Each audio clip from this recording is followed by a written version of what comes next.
여러분 안녕하세요. 10월 16일 여의도 펀드매니아TV 금주 시장 전망 및 투자 전략 시작하도록 하겠습니다. 여러분 주말 잘 보내셨습니까? 네, 주말 잘 보내고 계시죠? 금요일 시장이 무너지면서 상당히 마음이 무거운 상태에서 우리가 주말을 보내고 있습니다. 하지만 또 이 또한 지나가리라 이렇게 믿으시고 좀 용기를 가지시고 이번 주에 좀 긍정적인 시각을 가지도록 합시다. 세상이 다 불안하게 생각하면 항상 시장은 반대로 가는 모습이 있으니까 너무 쫄지 마시고요. 전쟁의 불확실성이 여러 가지 모습으로 나타나죠. 어떨 때는 금리를 인상시키기도 하고 어떨 때는 또 WTI 가격을 움직이게 하면서 시장의 불안의 요인이 됐는데 지난 금요일은 WTI를 움직이게 하면서 전쟁이 시장의 불안을 키우는 원인을 제공을 했죠. 특히 성장주들이 속된 편으로 떡락을 하면서 어려움이 있었는데 이번 주 초에는 당연히 이러한 미국 시장의 불안정성이 우리나라 시장에도 반영이 되면서 어려운 시기를 좀 보낼 것이다. 하지만 매일매일 하루에 한 번씩 그날 좋고 그 다음날 나쁘고 퐁당퐁당 하는 것들이 연속적이지 않습니까? 따라서 너무 또 금요일 시장만 보고 어둡게 볼 필요는 없을 것 같습니다. 제가 보는 것은 이번 주 시장의 관심은 이제 기업 실적이다. 미국에서 주요 기업들이 이제 실적을 발표를 하죠. 이 실적이 과연 어떤 모습으로 나타날지 테슬라, 넷플릭스, ASML, 램리서치, TSMC 여러 중요 기업들이 실적을 발표하는데 이제 이 하락장을 돌려 세울 마지막 브레이크가 바로 기업 실적이다. 이 실적이 브레이크 역할을 못한다면 상당히 어려운 시장이 될 것이다. 이렇게 예상을 해야 되는데 저는 개인적으로 그렇게 나쁠 것 같지는 않습니다. 따라서 기업 실적이 충분히 하락하는 장에 브레이크 역할을 할 수 있을 것이다. 이런 믿음을 가지시고 금주 시장 전망 및 투자 전략 한번 같이 간단하게 나눠보도록 하겠습니다. 구독, 좋아요 많이 눌러주십시오. 네, 지난 금요일 주가 추이를 보면 다음만 0.12% 상승을 했죠. 은행주들이 좋은 모습. 나스닥은 1.23, S&P 500은 0.5%. 특히 이제 필라델피아 반도체 지수가 많이 빠지면서 우리에게 불안감을 줬는데 우리나라는 금요일 시장에서 반도체주들이 상당히 좋았죠. 나름대로 반도체주들이 시장을 지탱하는 힘이 됐는데 미국 시장에서 금요일 날 속된 표로 박살이 나면서 어려운 모습을 보였습니다. 월요일 정도 하루 이틀 박살이 나면 어느 정도 또 바닥을 찾을 거로 보고 있는데 이럴 때 좋아했던 종목들을 분할해서 줍줍을 해야 된다. 결국 이 시장은 반도체가 우리의 그 모습 그러니까 어떤 박스권에서 하단에서 중간 또 상단으로 끌고 갈 유일한 그런 핵심 키포인트, 핵심 섹터가 반도체라는 생각은 변함이 없기 때문에 빠지면은 분할해서 줍줍하는 것도 나쁠 것 같지는 않다. 이런 스탠스로 적극적으로 봐야 될 것 같아요. 이제 그동안 금리 인상이, 금리 상승이 시장의 불안을 일으키는 가장 중요한 요인이 됐는데 금요일 날은 오히려 미국 시장에서 금리가 소폭 하락을 했습니다. 국채금리는 지정학적 불안에 따른 안저자산 선호에 의해서 국채 가격이 오르면서 하락을 했다. 국채 가격이 올랐다는 것은 금리가 하락을 했다는 거죠. 한번 봅시다. 미 국채 가격, 국채 금리를 보면 2년짜리 한번 볼까요? 2년짜리는 5.058, 0.4bp 하락을 했습니다. 10년짜리는 4.616, 1.3bp 하락을 했고 20년은 1.8bp, 30년은 2.2bp. 크게 하락을 하지 않았지만 그동안 이제 많이 끌고 며칠간 단기적으로 끌고 내려와서 상당히 좋은 모습이었는데 금리는 금요일 날 시장에 큰 문제는 없었다. 그렇죠? 금리 말고 WTI가 갑자기 상승해서 치고 올라오면서 우리 하락의 큰 원인을 제공했다. WTI가 왜 상승을 했는지 그 이유를 좀 간단히 좀 살펴보도록 하겠습니다. 이스라엘군은 앞서 성명을 통해 수일 안에 가자시티에 대규모 작전을 벌일 것이며 가자시티 내 모든 민간인에게 남쪽으로 대피하라 이렇게 경고를 했죠. 가자시티가 이렇게 위아래로 되어 있는데 북쪽에서 이제 문제가 있고 남쪽으로 내려가라 이렇게 이야기를 하는 것 같아요. 양측 갈등이 강화될 가능성과 미국이 러시아산 원유 가격 상한제를 위반한 업체를 제재했다는 소식에 국제 유가가 6% 가까이 상승을 했다. 이 두 가지가 큰 요인으로 작용했죠. 특히 미국이 러시아산 원유 가격 상한제를 정했는데 그 이상 가격으로 사지 말라 했는데 몇몇 기업들이 그보다도 높게 샀다는 거죠. 미국 재무부의 해외자산 통제국 OFAC라고 부르는데 상한제보다 비싼 가격으로 러시아산 원유를 운반한 유조선 두 척과 이들 유조선을 소유한 업체 두 곳을 제재한다고 밝혔다. 사실 큰 문제도 아닌데 러시아와 기타 국가들에게 엄포를 놓는 거죠. 유가 상한제는 러시아가 원유 수출을 통해 우크라이나 전쟁 자금을 조달하지 못하도록 러시아산 원유를 일정 가격 이상으로 거래하지 못하게 한 일정의 제재 조치죠. 유가 상한제는 현재 배럴당 60달러로 설정이 되어 있습니다. 이것보다 러시아산 유가를 60달러 이상으로 사면은 제재가 들어가기로 미국이 엄포를 놓은 상태죠. 미 재무부는 아랍에미리트 소유 업체가 소유한 유조선과 유조선 업체는 아랍에미리트가 소유했네요. 또한 트리키 업체 유조선이 가격 상한제를 위반했다고 발표를 했다. 아랍에미레이트와 트르키에 이 두 개 회사가 문제를 일으키고 있다. 이렇게 봐야 될 것 같네요. 자, 따라서 금요일날 유가 상승의 원인은 전쟁의 확전 가능성, 가자시티에 지상군이 들어간다는 것은 결국은 헤즈볼라라든지 하마스라든지 이란을 자극할 가능성, 확전 가능성이 시장의 가장 큰 원인이었고, 두 번째는 러시아산에 대한 유가 제재 60달러를 넘어서 운반을 하거나 사준 기업들에 대한 제재 조치에 대한 미국의 경고성 발언, 적발, 이 두 가지가 유가 상승을 이끌었죠.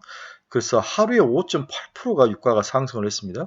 87.72달러까지 오르는데 그동안 90달러를 넘어가면서 불안했던 게 이제 80달러 초반까지 하락을 했다. 85달러 이하까지 하락을 했다가 다시 올라오는 모습.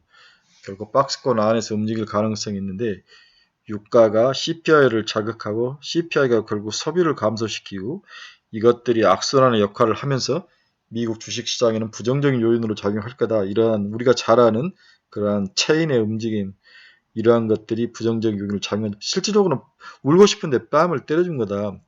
그 전에는 금리가 모든 시장의 투자 키포인트인데 금리 상승 때문에 못 살겠다 아우성을 쳤는데 금리가 안정이 되니까 조용히 잠잠했던 유가가 또 상승을 하면서 우리의 뺨을 우리의 뒤통수를 후려 갈겼다 이렇게 봐야 될 것 같아요. 그러나 이건 이제 표면적인 이야기고 그 속살이는 전쟁이 생각보다도 장기화될 가능성, 확전될 가능성 이렇게 된다면 유가 상승, 금리 상승, 그 다음에 소비 감소 이러한 악순환이 주식시장에 초창기에는 뭐 긴축을 좀 완화시킬 수 있는 긍정적 요인이었지만 시간이 지날수록 장기화된다면 주식시장과 경제를 망가뜨릴 그러한 부정적 요인으로 작용을 한다. 이 양면성 중에서 후자를 더욱더 키포인트로 맞춰서 보지 않았나. 그게 이제 속살의 배경이다, 원인이다, 키포인트다. 이렇게 정리를 해볼 수 있을 것 같습니다. 이번 주 투자 전략은 믿을 것은 기업 실적뿐이다. 이 아사라장과 이 하락장 떨어지는 칼날을 세울 수 있는, 돌려 세울 수 있는 유일한 마지막 브레이크는 기업 실적이다. 저는 이렇게 이번 주에 한 줄 요약, 한 줄 키포인트로 정한 거죠. 믿을 수 있는 것은 기업 실적뿐이다.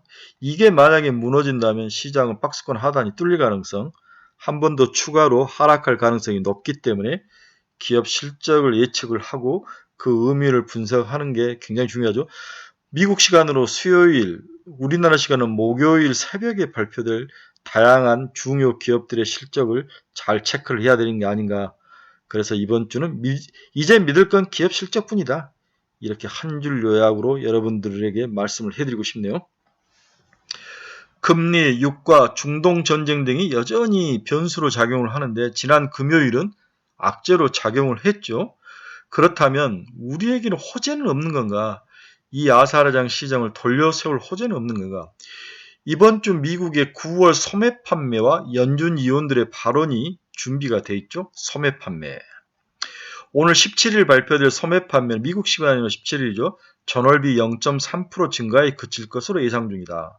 8월에는 0.6%가 증가했는데 이보다는 둔화한 수치죠. 자동차와 휘발유 판매를 제외할 경우 전월비 0.2% 상승에 그칠 전망이다.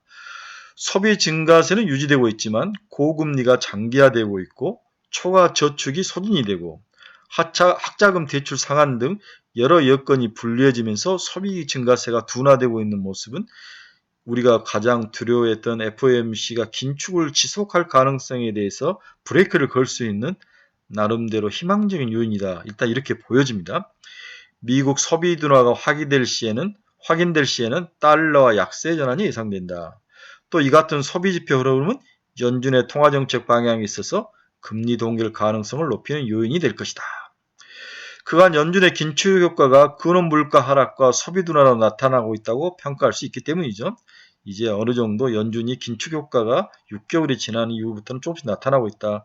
그게 이제 소비 둔화로 나타난다면 연준의 고민이 좀 줄고 시장에서 그렇게 우려했던 긴축의 장기화가 좀 멈출 가능성도 있다. 또한 이번 주 내내 연준 위원들의 발언도 모두 예상이 되고 있죠. 지난주에도 많은 발언을 했는데 지난주는 살짝 시장이 긍정적이었죠. 네. 너무도 많이 올린 게 아닌가 좀 지켜봐야 된다. 뭐 전쟁 이야기도 하면서 긍정적으로 이야기했는데 이번 주 연준 발언의 핵심은 파웰의 발언이 있다는 거죠. 특히 오늘 20일에는 제롬 파월 연준 의장의 발언이 예상이 되고 있습니다. 지난주 이어진 연준 위원들의 발언을 살펴보면 중국발 지정학적 리스크가 불거진 이후에 금리 동결에 무게를 두는 경향이 아주 짙었죠.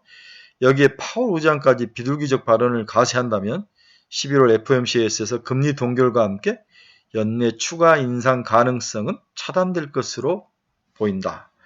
그런데 이건 좀 쉽지 않아 보입니다. 다른 사람은 모르겠는데 파월 의장의 발언은 우리가 너무 기대감을 갖지 말자 이렇게 이야기해야 될 것 같아요. 그러나 나쁜 이야기는 하지 않을 것 같습니다. 중립적으로 이야기만 하더라도 발언이 좀 바뀌었네 이렇게 긍정적으로 해석할 가능성이 있기 때문에 이번 주에는 실적 발표와 연준 위원들의 발언 그리고 소비자 신뢰지수 이러한 중요한 실적 발표들이 시장을 돌려세울 하락장을 돌려세울 브레이크 역할을 할 수 있을 것이다. 이렇게 개인적으로 그나마 우리가 긍정적 요인을 찾는다면 저는 개인적으로 이 세 가지 포인트에서 찾고 싶습니다. 또한 이번 주 우리가 꼭 체크해야 될 것은 중국발 여러 경제지표죠. 저는 시장이 좀 부정적으로 나올 확률이 높아 보이는데 오늘 18일은 중국에서 9월 소매 판매 지표와 3분기 GDP가 발표될 전망이죠. 시장 컨센서스에 따르면 중국 9월 소매 판매는 전년비 4.8% 상승해 8월 4.6%보다 개선될 것으로 관측 중에 있다. 중국 3분기 GDP는 전년 대비 4.5% 상당히 그칠 것으로 예상되고 있다. 소매 판매는 좋은데 GDP는 4.5로 시장 예상보다는 좀 낮을 것이다. 여기에 2분기 6.3% 대비 1.8포인트나 경제 성장률이 하락한다면 중국의 리오프닝을 본격화하기 위한 1분기와 동일한 수치로 크게 리오프닝에 대한 그런 효과가 나타나지 않고 있다. 이런 불안 심리가 가세할 확률이 높아 보이죠. 따라서 18일에 발표될 중국은 소매 판매 지표는 좋다. 그러나 3분기 GDP가 4.5에 머무른다면 이는 글로벌 시장, 특히 한국 시장에도 악영향이 줄 가능성이 높아 보인다. 여전히 중국 정부의 미온적인 정책으로 인해 경기 개선세가 뚜렷지 않는 점은 글로벌 주식시장 반등에 걸림돌로 작용할 가능성이 높다. 이렇게 예상을 해야 될 것 같습니다. 따라서 미국 쪽에 소비가 좀 준다든지 이런 것들은 좋은 면도 있고 FOMC 위원들의 발언도 긍정적인데 중국 쪽 상황은 뉴트럴이다. 약간 부정적일 확률이 높다. 또 이런 면들을 우리가 체크를 해야 될 것 같습니다. 제가 이제 PT를 시작하면서 이번 주 핵심은 어닝 시즌이다. 실적 발표가 이 시장의 브레이크 역할을 할 것이다. 따라서 우리는 어닝 시즌에 주목을 하는 게 오히려 유리하다. 이 이야기를 제가 결론적으로 이야기를 했죠. 국내에서도 어닝 시즌이 한창이고 미국에서도 한창이죠. 따라서 실적에 대한 주가 반응이 굉장히 커질 수 있는 그런 시기이다. 이러한 시기에는 종목 선택에 있어서 좀 까다로운 기준을 세워서 종목을 선택할 필요가 있습니다. 올해 증시 주도 업종에 속하거나 어닝 시즌을 통해서 명확한 실적 성장이나 수익성 개선을 확인할 수 있는 그러한 종목을 좀 까다롭게 골라서 좁혀서 투자를 해야 된다. 막 총알을 난사하면 안 된다. 그 이야기를 하고 있는 거죠. 네, 첫 번째는 미국 어닝 시즌을 한번 봅시다. 2023년 들어서 S&P 500 12개월 포워드 EPS는 상승 추세를 유지 중에 있다. 24년과 25년 기업 실적 증가율이 두 자릿수를 기록할 것으로 예상된다는 점에서 우리는 최소 24년 말까지 12개월 포워드 EPS 상승 추세가 유지될 것으로 보고 있다. 미국을 좀 긍정적으로 보는 거죠. S&P 500 12개월 포워드 EPS 상향 추세는 주식시장에 긍정적으로 작용할 것으로 예상이 되고 있다. 2023년 8월에서 9월 국채 수익률이 급등하면서 주식시장에도 부정적인 영향을 미치고 있는 것은 사실이나 S&P 500 12개월 포워드 EPS 상승은 펀더멘탈적인 측면에서 개선이 되고 있음을 우리는 좀 믿어야 될 것 같아요. 최근 주가 조정으로 인해서 S&P 500 12개월 퍼가 2015년 이후 평균이 18.1배까지 하락을 하면서 밸류에이션 측면에서 부담이 없이 조정을 받았다는 점도 우리가 좀 긍정적으로 보는 모습이다. 그래서 미국은 실적 어닝 시즌에 있어서 긍정적인 요인을 가지고 바라볼 필요가 너무 부정적으로 볼 필요는 없다고 이야기를 하는 거죠. 그래서 앞에서도 이야기했지만 S&P 500 12개월 포워드 EPS는 최소 미국은 2024년 말까지 상승 추세가 예상이 되고 있다. 그래서 어닝 서프라이즈가 85%, 뭐 지난 분기도 그렇게 나왔는데 이번 분기도 그렇게 나쁠 것 같지 않기 때문에 우리가 너무 쫄 필요는 없어 보입니다. 자, 그러면 가장 문제인 우리 코스피의 어닝 실적은 어떻게 전망을 해야 되느냐. 2023년 2분기 코스피 영업이익은 34.6조 원으로 YY로 46.5%는 하락을 했습니다. 2022년 2분기 코스피 200 영업이익이 사상 최대치인 64.6조 원을 기록한 이후에 지속적으로 감소율이 크게 상승을 하고 있죠. 2022년 하반기부터 코스피 200 영업이익이 빠르게 감소했는데 이는 반도체를 중심으로 한 제조업이 부진함에 따라서 이러한 영업이익 감소가 빠르게 나타났죠. 특히 반도체 부진은 아주 치명타였습니다. 특히 반도체 가격 급락으로 인해 수출 물가지수가 크게 악화되었던 것들이 우리나라 실적에 큰 영향을 미쳤던 것 같다. 그 부정적인 요인으로. 그래서 64.6조 원까지 갔던 게 분기 영업이 34.6조까지 거의 50% 가까이 박살이 난 거였죠. 반도체가 그 핵심이었다. 그래서 64조까지 갔던 게 지금은 뭐 34조, 5조까지 이렇게 빠진 반토막이 난 모습을 볼 수가 있으시죠. 그러나 한국 수출 물가지수가 바닥에서 튀어 올라오고 있고 수입 물가지수도 바닥에서 튀어 올랐다. 이렇게 한다는 것은 교육 여건이 좋아진다는 거죠. 교육 여건이 좋아진다는 것은 상당히 기업 실적에 긍정적인 요인이 될 수 있습니다. 이제 바닥은 다 쳤다. 이렇게 봐야 될 것 같아요. 그래서 순상품 교육 조건 개선은 기업 실적에 우호적인 환경이 될 것이다. 이 빨간 게 순상품 교육 조건 지수죠. 네.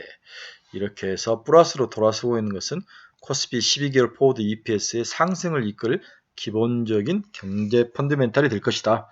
이렇게 우리가 긍정적인 영향을 봐야 될 것 같아요. 그래서 다시 한번 정리하면 일반적으로 순상품 교육 조건 지수가 반등세로 접어든 상황에서 일정 기간이 흐른 뒤에는 코스피 12개월 포워드 EPS가 상승으로 나타난다. 이렇게 보는 거죠. 2024년과 25년 코스피 EPS가 각각 289포인트, 321포인트 추정되고 있다는 점을 고려하면 코스피 12개월 포워드 EPS가 곧 상승 추세를 지속적으로 유지할 가능성이 높아 보인다.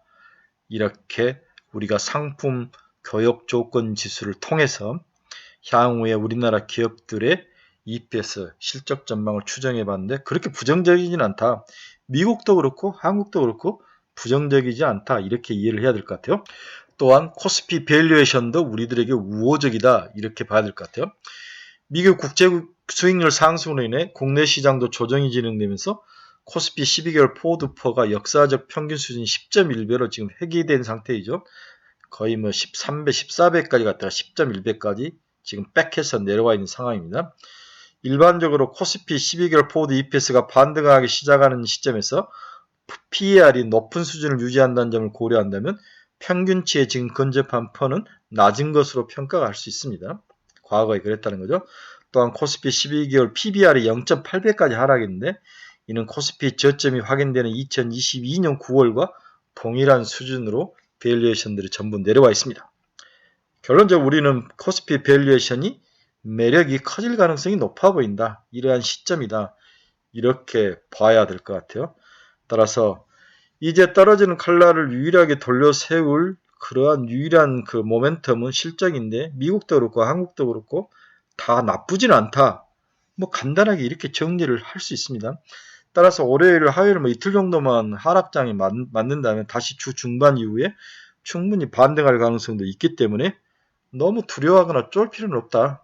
이렇게 보셔야 될 것 같습니다. 그래서 평균 10.1배로 회귀한 코스피 PER을 볼 수 있으십니다. 네.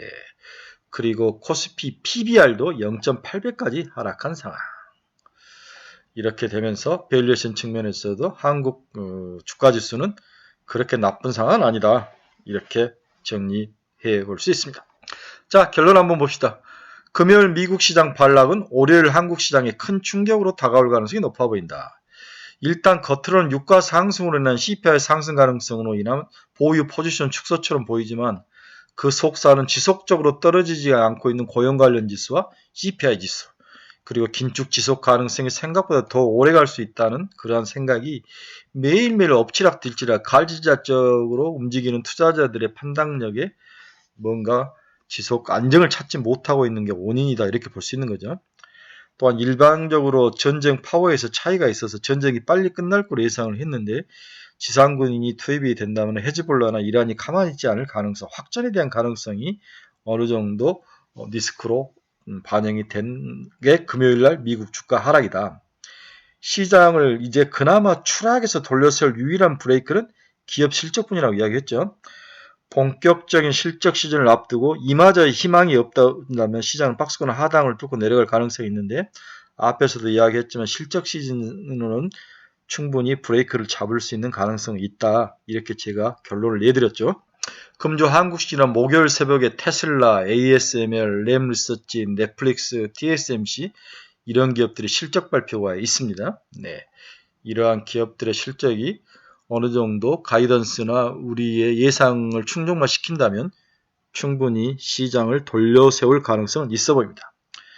이번 주 추천 종목은 없습니다. 그러나 그나마 추천을 한다면 고압 어닐링 장비 기업으로 반도체 공정 변화에 따른 장기 수요가 기대되는 HPSP, HBM 레이저 관련 기업 이오 테크닉스, 하미 반도체도 포함이죠. 그리고 피부 미용 기계인 클래시스, 이 정도는 한번 가격이 하락해서 내려오면, 지난 금요일 날 많이 올라왔기 때문에 월요일 날 조정을 받을 거는 조정받아 내려오면 좀 사야죠. 5% 이하로 내려오면 사서 조금씩 분할해서 가져가는 것도 나쁘지 않다, 이렇게 정리를 해볼 수 있습니다. 그래서 증시 캘린더 다시 한번 잘 보십시오. 화요일날 미국 9월 소매 판매 나오죠. 네. 그 다음 중국 소매 판매도 수요일, 그 다음에 ASML, 테슬라, 넷플릭스, 연준 베이지북도 수요일날 나오네요. TSMC 목요일날, 한국 금통이 19일날 목요일날, 이러한 것들이 있으니까 이걸 딱 깨끗하게 잘라 붙인 이후에 계속 관심을 가지고 추적 관찰을 하셔야 됩니다. 아셨죠, 여러분? 네. 네. 즐겁지 않은 한 주가 될 수 있습니다. 하지만 월요일 정도만 잘 두들겨 맞은다면 충분히 기업 실적이라든지 여러 문제점들이 기업 실적 같은 것들이 브레이크 역할을 하면서 시장을 다시 돌려 세울 가능성이 있기 때문에 너무 급하게 사거나 팔거나 하지 말자, 쫄지도 말자, 이렇게 정리를 해드리고 싶습니다. 여러분 중에서 투자의 방향성을 잃어버리신 분들은 저희 카페로 오십시오. 그리고 관련 종목에 대해 종목 상담이 필요하신 분들 저희 카페로 오십시오. 그리고 매일매일 관심 종목이 필요하신 분들 저희 카페로 오십시오.